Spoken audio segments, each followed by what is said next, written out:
we must ask the question about your philanthropic. I know you're helping the youth and foster kids. How challenging was that? Because we all know fundraising of any form, whether it's movies or to help people, is crucially hard. So how did you do it? It's the same toolkit as being a career producer, and it has to do with storytelling. Because think of what we do. We sell something before it exists. You are using your mouth to tell an empathic story in 6 minutes, which will make someone with a checkbook want to be part of your thing that doesn't exist yet. Turns out it's easier in non-profit, but once you're up and running, once you have foster kids who are shining examples of how well they do, all I have to do these days is I take some potential donor, I just say, come have lunch with the kids and me. And I don't even sit at the table with them. I just let them sit there and talk to the kids. Same thing, come to a hospital, come and see what Starlight does. You can't not be moved. It's exactly like being a film producer. What are we selling? We are selling character identification. So I think it's a similar skill set.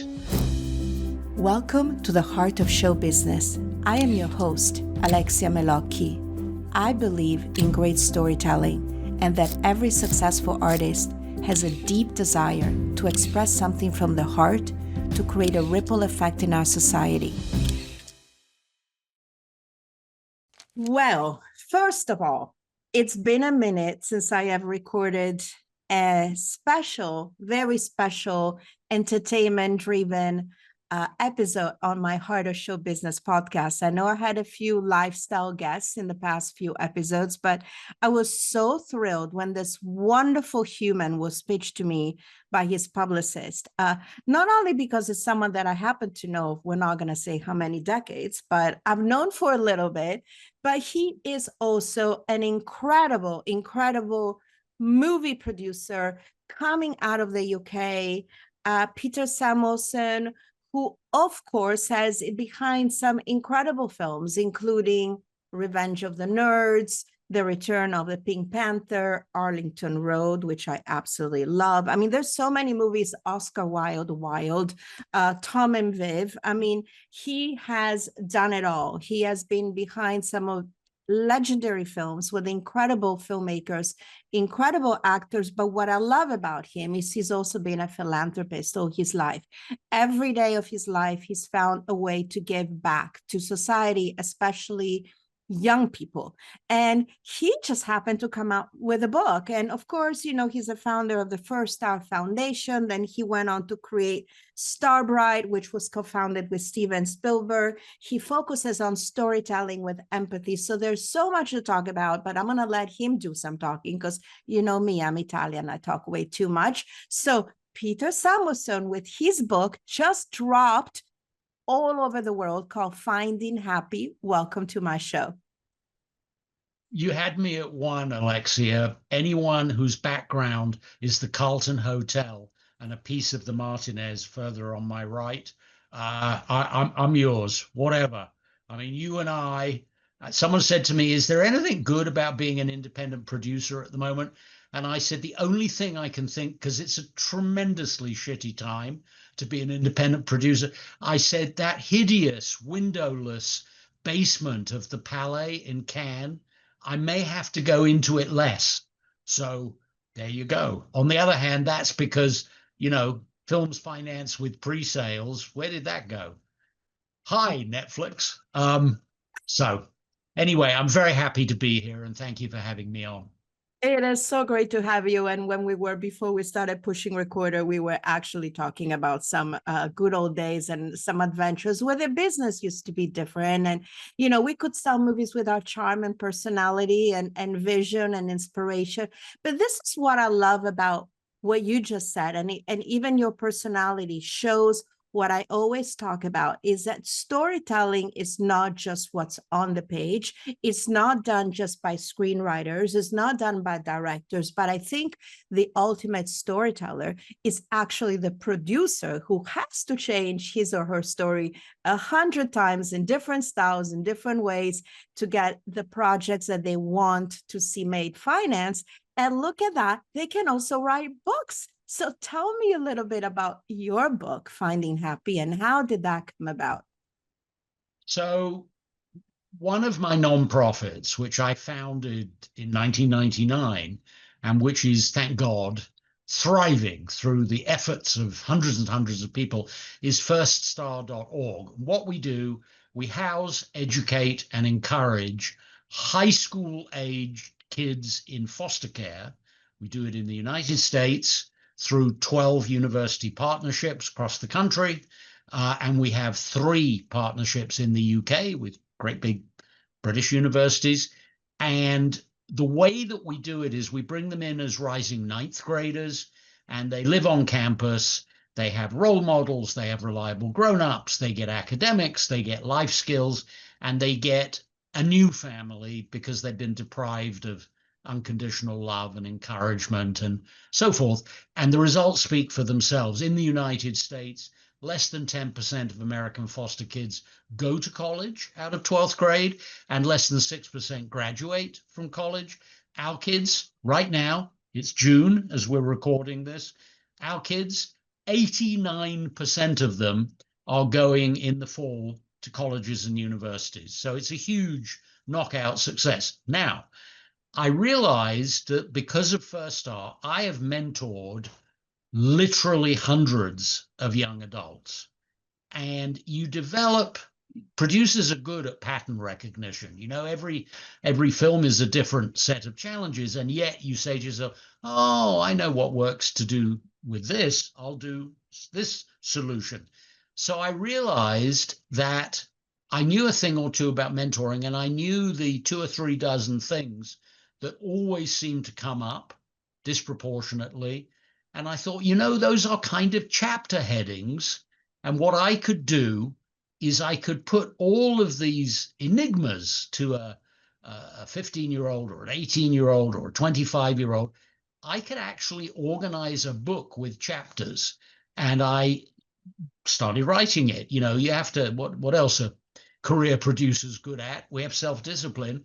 I said, right, if I'm going to do this damn thing, I have to get up every morning at 5 a.m. and write for 1 hour, come what may. And I did that. And I realized what I was pulling from to punch it up were examples, things I got right, and a lot of things I got wrong from my life and from my career. So, for example, there's a chapter in the book, chapter heading, what is a good risk? What is a bad risk? How can you tell the difference? And I found myself, I don't even know how it came back into my mind. I remembered sitting on the Pink Panther film. Part of it we filmed in Morocco. So there I am in the Mamounia Hotel at 3 o'clock in the morning because I decided I'm never going to catch up with the accounting. I'll have to do an all-nighter. So I'm sitting there and I'm doing the accounts, and I hear a cat sort of from the next room, but I know there isn't a cat in the next room because it is the bathroom of the room. So I go in, and there's like a closet, 2 doors that open like that on the far wall, and I open them, and it's not a closet, it's a pipe duct. So I look down the pipe duct, it's completely dark, it's got pipes in it going from the top to the bottom. So I go back and I find a flashlight, and I come and I'm shining it down, and 4 or 5 floors lower, I see 2 little eyes looking up at me. And sure enough, that is a kitten. So I thought, well, this is disgusting and smelly and greasy, and I'm not going in there. I'm so sorry, cat. So I go back to the desk and I'm trying to work, and it's just meow, meow. And in the end, I thought, okay, screw it. I will have to rescue the cat. So I go in, I take off all my clothes, I hold the flashlight in my teeth, and I climb down, relatively easy, 4 or 5 floors worth of pipes. And I get to the bottom, and the cat takes one look at me, and it runs away through some horizontal something, and I never saw or heard it again. And I thought, okay, waste of time. Ugh, now I've got to go up and have a shower and so forth. And I started climbing, and I couldn't do it. And I thought, I am stuck in a pipe shaft of the Mamounia Hotel. So I went back to the bottom because I'd only managed to get like 10 feet up. And I thought, all right, not a time for pride. I'll just shout for help. So I'm shouting and I'm shouting and I'm shouting. But I think it was built 200 years ago as a royal palace, and the walls are like 5 feet thick. And nobody came. Nobody heard. Middle of the night, I'm screaming, nothing. So I thought, oh, well, this is interesting, isn't it? What a strange place to die. I may die on a film in a pipe duct in Morocco. I wonder when they'll find my skeleton, you know? After saving a cat, though, so you earned your spot in heaven. Well, so I thought, okay, well, I'm just going to have to do it very slowly. And the key thing seems to be don't slip back. So it took me like 2.5 hours. And I eventually, 6 inches at a time, wedging myself in, I get back up and I fall backwards onto the floor of the bathroom. And I'm disgusting. I'm covered in black. God knows what it was. And I get in the shower and I shower and I come out and I get dry and I get dressed and I go and sit at my desk. And there's a knock on the door. The sun is coming up. It must be, I don't know, 5:45 in the morning, something. Knock on the door, come in. And it's one of my electricians. And he says, oh, so glad you're here, boss. Do you mind if I go through my petty cash with you? Because, I could use it being replenished. And I said, oh, okay. And I'm sitting there going through receipts with him. And I'm thinking, he has no idea. I just nearly died trying to rescue a cat. So in the book, I've used it as an example of what is a bad risk? Well, a bad risk as a young man, especially, is the one where you didn't think it through and you might well, odds on, have killed yourself. Because, dying, not good for the future of your life. No point in having a narrative of the rest of your life, which is a very important thing. But then if you die on page 3 of your story, not good. So, yeah. So I illustrated the life hacks, call them, and I organized it by topic. I also did a word cloud, and those words you can see that are a little bit faint. Yeah. And there are even very little ones that you can't see properly. Yeah. Support. Yeah. So the larger the font, the more the book is about it. But it is basically a set of life hacks for young adults, Gen Z, maybe the upper alphas and the lower millennials, but kind of 15 to 30-year-olds. And so I thought, I was expecting nobody would publish it. And, we think we're having tough times as career producers, you and I, but publishing, whoa, that's a whole bad thing. I got an agent. Never had an agent in my whole life before. And the agent goes out with it. He said, I love this book. Let me see what I can do. Whole bidding war. I've never had a bidding war. Well, I have on 1 or 2 films, but there you go. It's called Finding Happy. It's on Amazon. Oh, I just had a really funny thing. Simon & Schuster are responsible. They're kind of like the distributor, and they're responsible for signing up retailers. The latest one, I get an email from them. It's going into Target. So on Sunday, a few days ago, I'm on the family Zoom with my 4 kids, etc. And I said, yes, your dad's book is going into a new retailer, not just Barnes and Noble and all the ones you would expect, but it's going into Target. There was a silence. And my son, the sarcastic one, says, where are they going to put it, Dad? And I said, I have no idea, wherever they want to. He said, I think you should tell them a good tip would be put it between the condoms and the plastic cutlery. And I said, I think that is actually its natural place in the universe. So maybe they will. Who knows?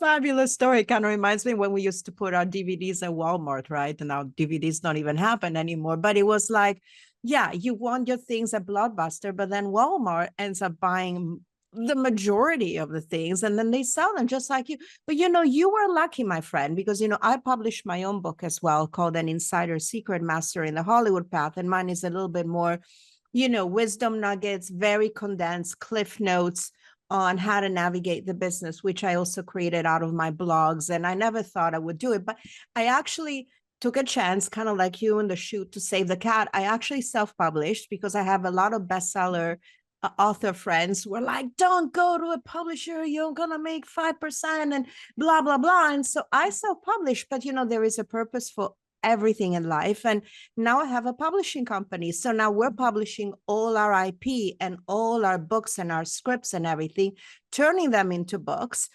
Because as you said, I think there is a resurgence for books. I think people like to have the feel, and I love that you're holding the paperback of your book.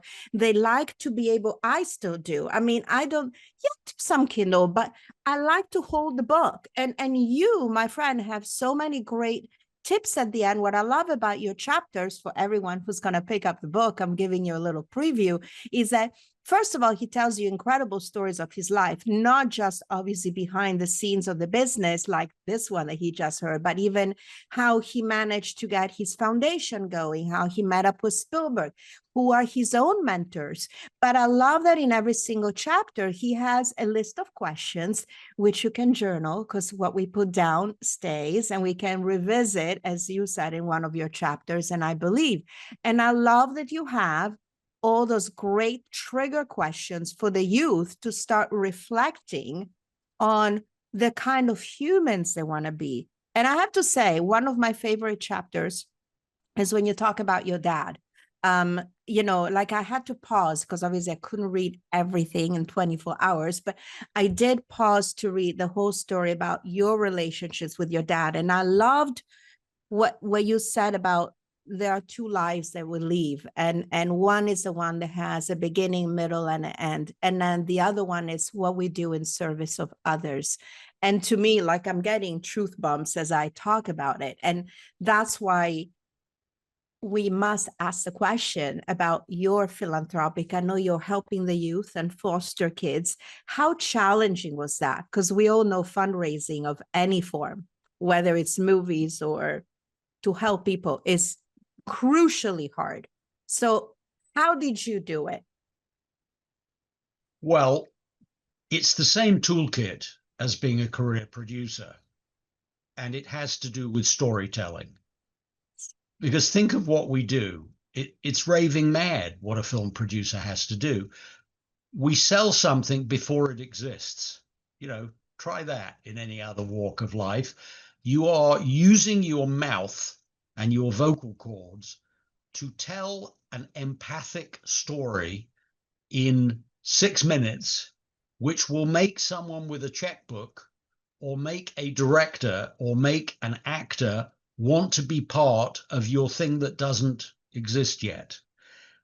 Turns out it's easier in nonprofit, maybe not in the first week, month, or year, but once you're up and running, once you have foster kids who are shining examples of how well they do, it's like watching flowers grow after you remove the glass ceiling and give them the reliable grown-ups and the peer support and unconditional love and so forth.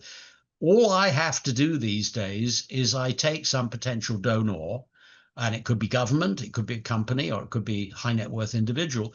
I just say, come have lunch with the kids and me. And I don't even sit at the table with them. I just let them sit there and talk to the kids. Same thing, come to a hospital, come and see what Starlight does. You can't not be moved. And it's exactly like being a film producer. What are we selling?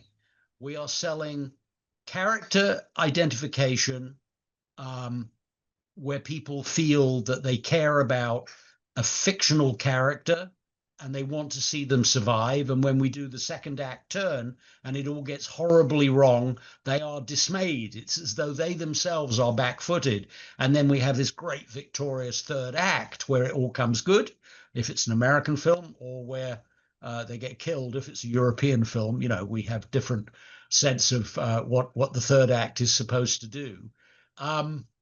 So I think it's a similar skill set.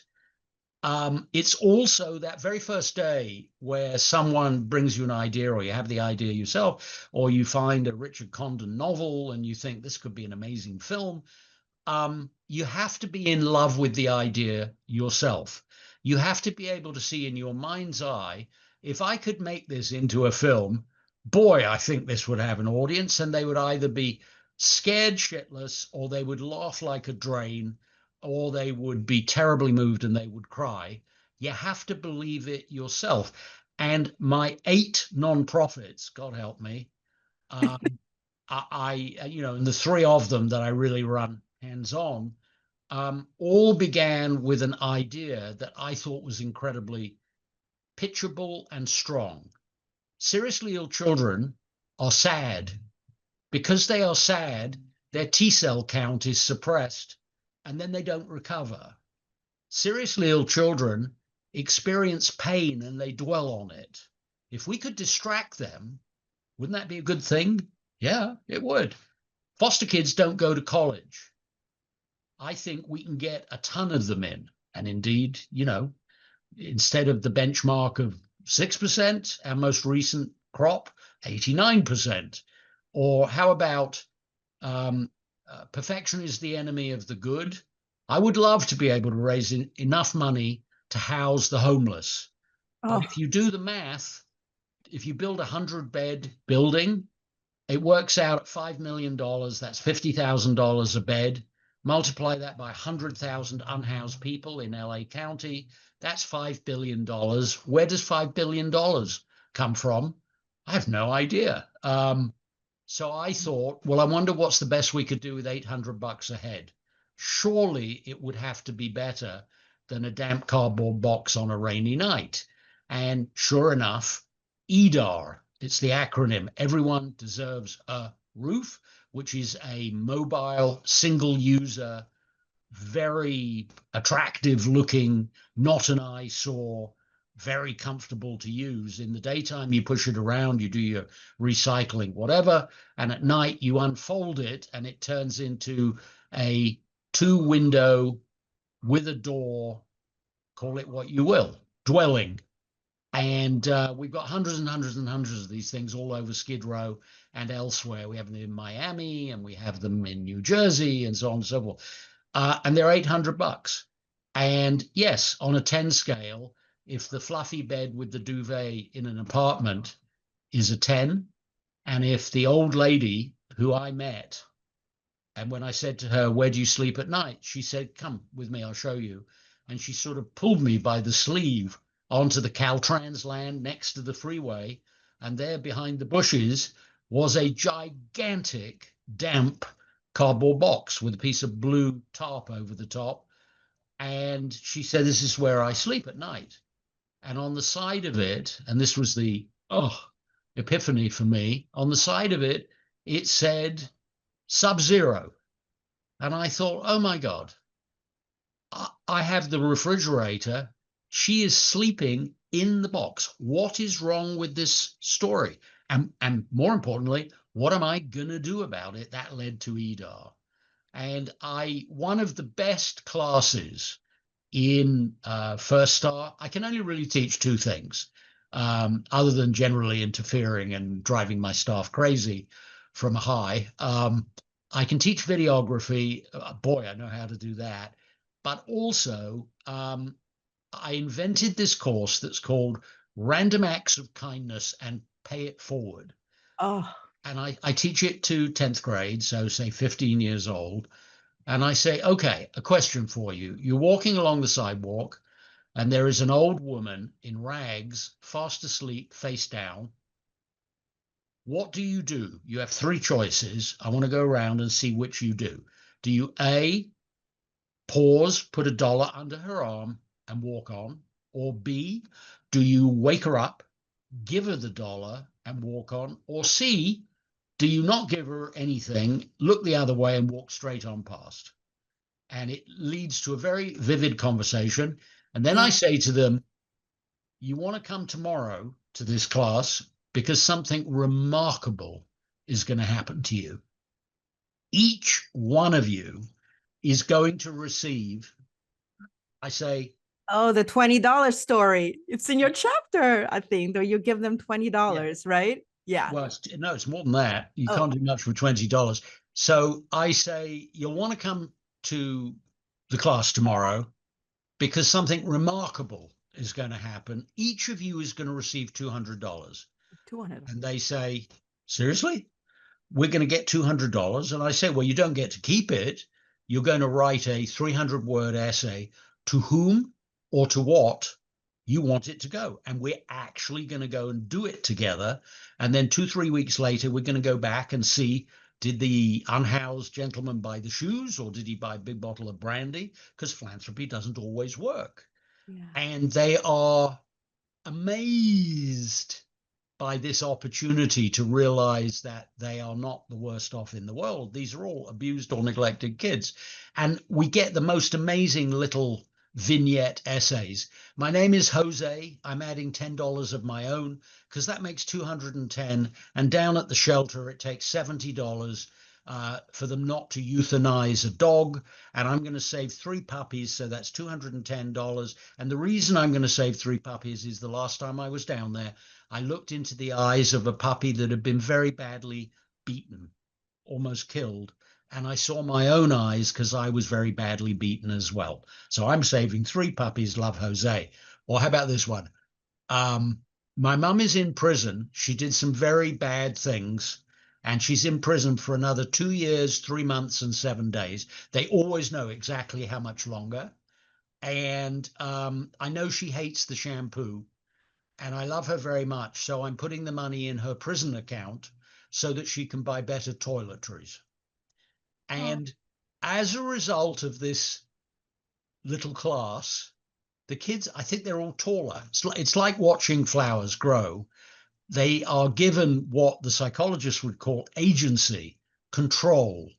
To be a foster kid is to be out of control in every direction. And for example, how can you tell who is a homeless or a foster kid in a high school classroom?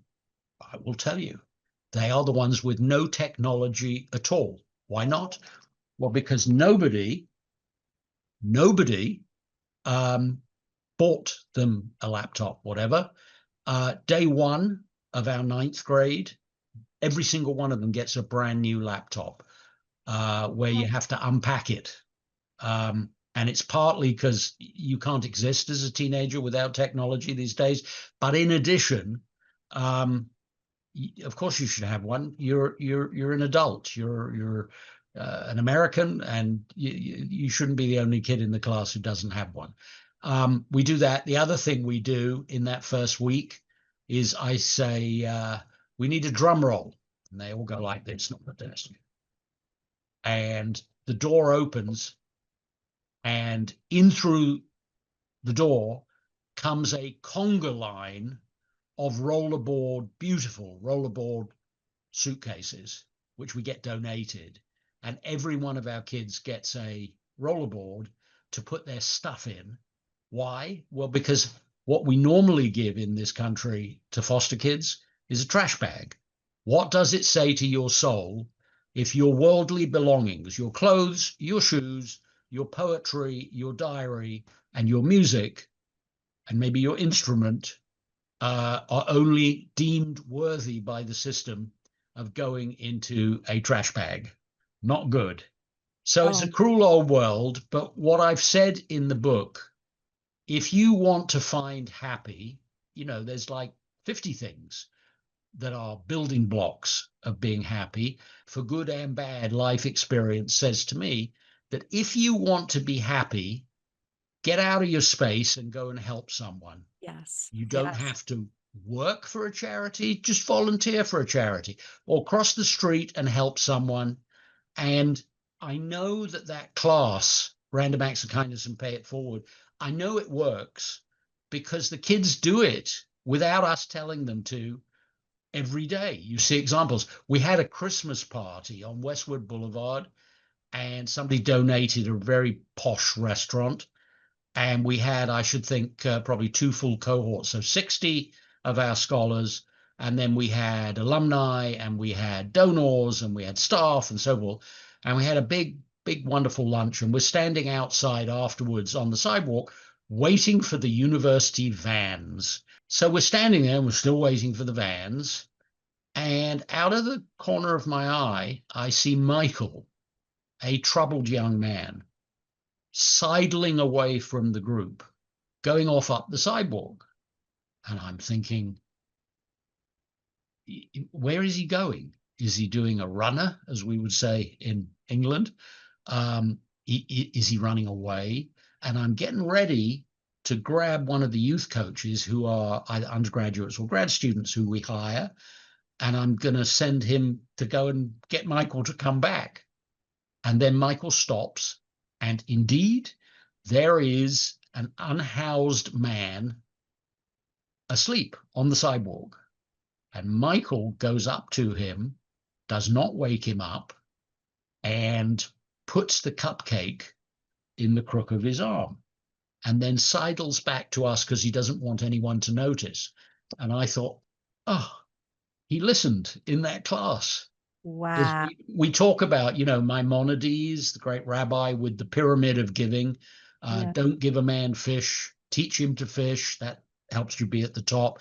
And don't do it for the signage. The highest form of giving is anonymous. And if you have your name in gold letters on the wall or the building, that puts you right down the least valuable of the philanthropy. And it really works. And part of being nurtured is you're not just getting the academics or the life skills, you're being given a place called home. And we say to them, it's a ladder. Don't worry if you fall off, we'll put you back. Nobody leaves the ladder except through the top. But you're the only one who can walk up the steps. So do your homework. Oh my goodness, what an incredible story. And you know what? I mean, everybody, you got to get a copy of this book, not going to say. But speaking of, again, you obviously your life messaging is being a mentor and helping the people. And I think in our little, job as producers, I think we're also acting as mentors when we are creating films and television shows that are going to set an example or maybe inspire that Michael kid or whatever to do something about their life. And unfortunately, you and I know that a lot of the movies and the series that are being put today, they're certainly not giving that messaging, sadly. So my question to you is, you have done some films that have been significant in so many ways, from making you laugh and telling you that you can be a nerd, but you can become popular, to telling you about legends like Oscar Wilde, to telling you like, how can you, take responsibility, like in Arlington Road, when something shit is going to go down in your country. You're an immigrant, as I am, you have a chapter about loving our country and doing something and democracy and immigration and all of that. Is there a film in your career that you are specifically or most proud of? And I know it's hard to pick one of your babies and say, this is my favorite, but is there one from all the films you've done? Well, every film that I work on now has a double bottom line. I believe, at least at the beginning, that it's commercial, that I'm not lying to raise the money. I think they'll get their money back and make a good profit. But also, I have to believe that if this film exists in the world, we will be able to do something important with it. And we partner on every film with between 1 and 3 501c3 nonprofits. Example, we're working on one about the Great Extinction with the World Wildlife Fund. We're working on a different one with the American Cancer Society. We've got another one coming up, which is designed to encourage people who know that there is going to be a school shooting to do something about it before it happens. Yeah. And we're partnered or about to be partnered. I better not say who they are, but there's a wonderful charity which was founded by the surviving parents of the victims of a school shooting back east. And we're in discussions with them at the moment. So I believe films, not every film, I've made distractive entertainment, but even when I did Revenge of the Too. Nerds, nerds deserve love too. Exactly. Nerds turn out to own multi-billion-dollar Silicon Valley companies. I have one last question before we get to the actual two last question, the preface to the last question of the show, which I'm curious because what would you tell your younger self today? I'm just want to know. It's not part of the last question segment. That comes later, right after this. But what would you tell your younger self today? Well, if we had worked out how to put it in fewer words, kind of the log line. Yes, if we did a film poster, would have been what I know now that I wish to God I knew when I was 18. So, and we talked a lot about that, and it's like the unofficial log line. I think that it is possible in parallel to build a life, your education, a career, a family, buy a house, put food on the table with one part of your brain while you help other people. And I believe that by helping other people, it's kind of like ripples on a pond. And when you help someone who then helps someone else, who helps 3 people, who help 10 people, who help 100 people, you are in them when they do that. And I think that is the closest I can get to the meaning of life. And the book talks about that. When I founded the Starlight Children's Foundation, I did it because my cousin introduced me to a little boy who was British and who was dying and whose wish was to go to Disneyland. And we flew him and his mum over, and everyone moved into my apartment back when I was single. And we had a fine old time, and he went home and he passed away. And we realized this was certainly for a film producer quite straightforward to do. And it wasn't difficult. And we had made his mum happy, and she had something to remember him by that wasn't him in a hospital bed with a tube up his nose dying. And we made ourselves happy. And I called a meeting because in the end, what is in the toolkit of a career producer? We call meetings. We are the convener. So I called a meeting and I thought, okay, I need to cast this meeting. I need a lawyer, I need an accountant, I need a graphic designer, I need a publicist, I need an organizer, I need a person who understands hospital politics, and I need a couple of doctors. So I had them all there. And when the lawyer said, so what do you want me to call it for the, incorporating it and getting the 501c3, I said, I haven't given it any thought at all. And there was this young lady, so beautiful, and I had one date with her. And then, because I was a shit or busy or something, I hadn't called her. And I had phoned her up and said, hello, remember me? I am so sorry. I didn't call you. My bad. Awful, awful. I apologize. And she said, yes, I was disappointed in you. And I said, with good reason. And I said, oh, by the way, I've got this charity meeting. I need an accountant. Could you please, please, please, pretty please, could you come? So she came to the meeting, and when the lawyer said, what do you want to call it? The accounting lady, the pretty one, said, you know that children's rhyme, starlight, star bright, first star I see tonight. I wish I may, I wish I might have this wish I wish tonight. She said, why don't we call it the Starlight Children's Foundation? And that's what we did.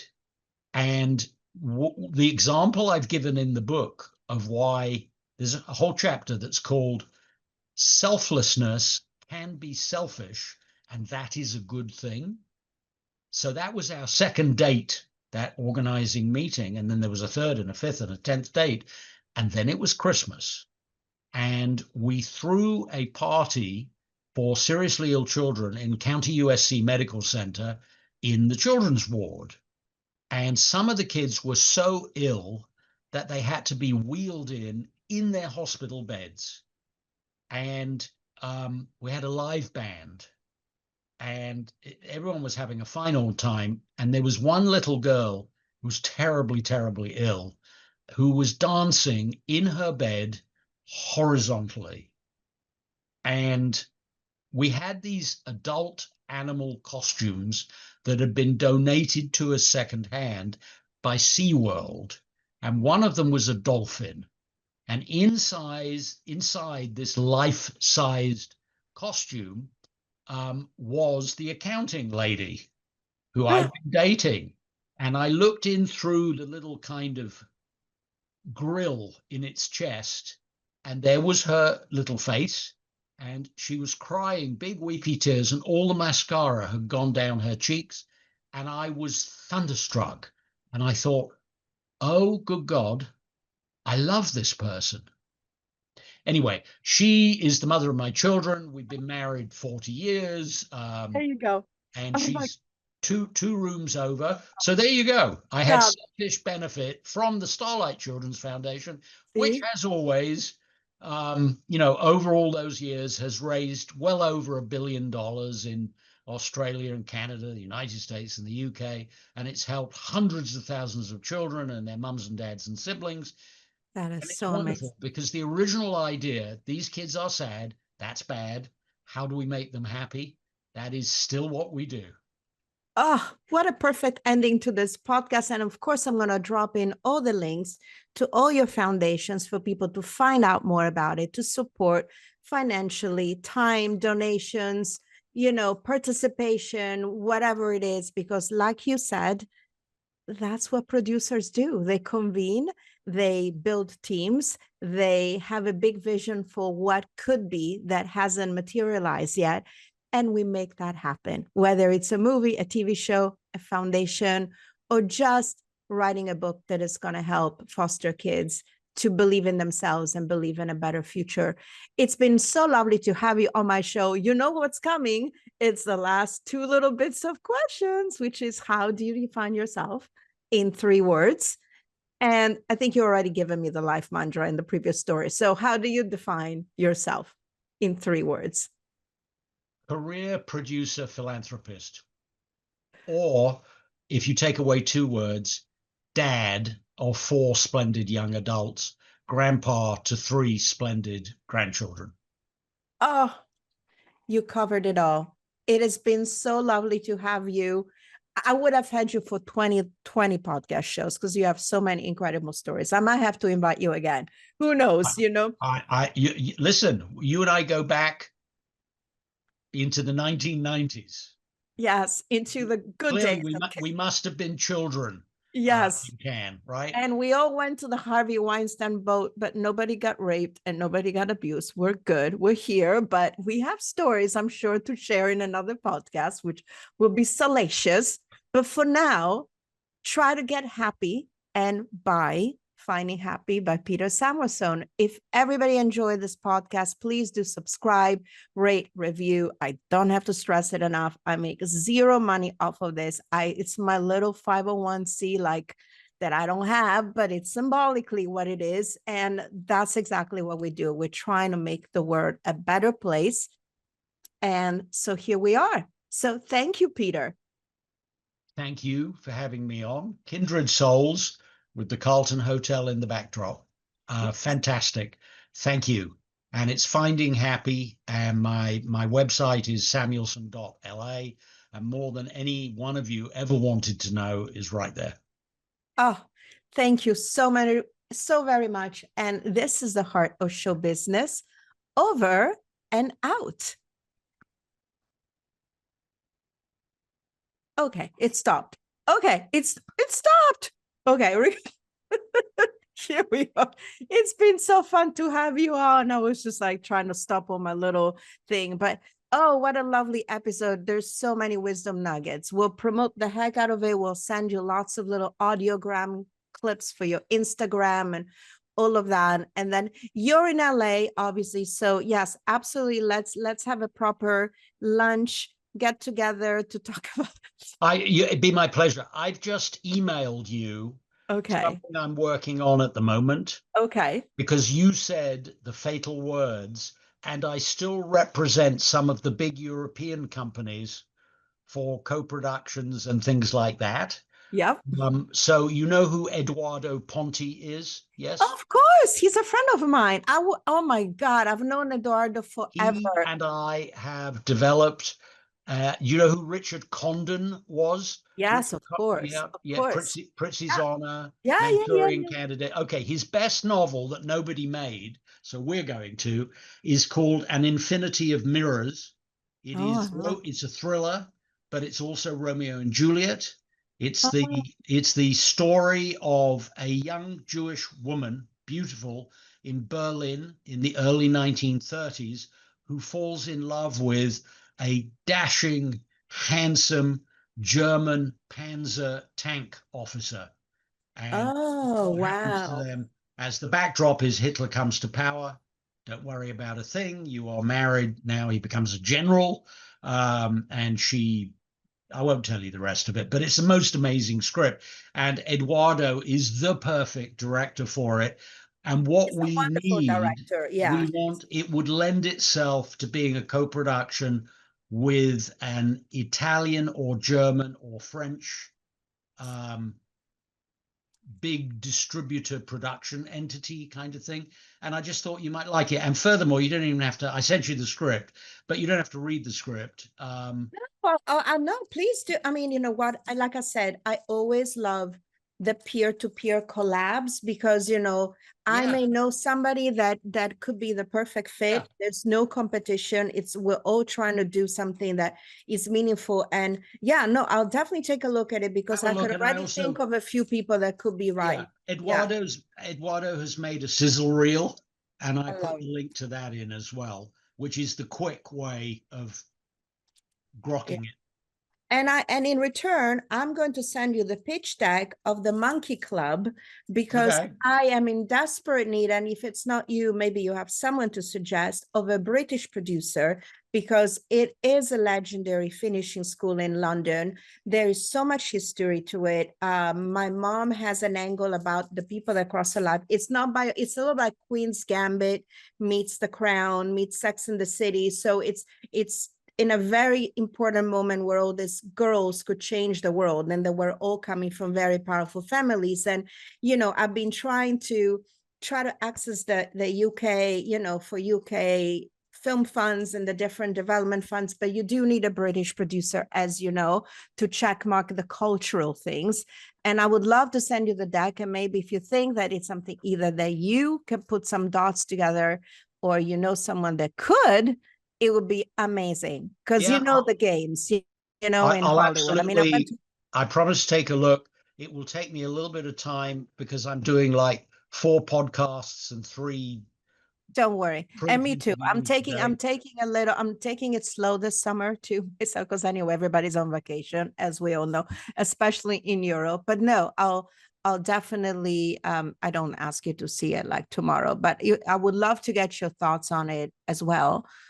Because the games, I went to Emma Thompson's people in the UK and then they sent it to CAA and then, and they're like, oh, but I'm like, I'm European. I'm an Yeah, American, but this is Europe. It's like, and then they play the games. You know how it is. It's like, oh my God. I do. I You didn't know, say, I wouldn't say it in public, but the people in our industries who don't have souls usually have something to do with an agency that has yeah. 3 letters in its name. Oh yeah.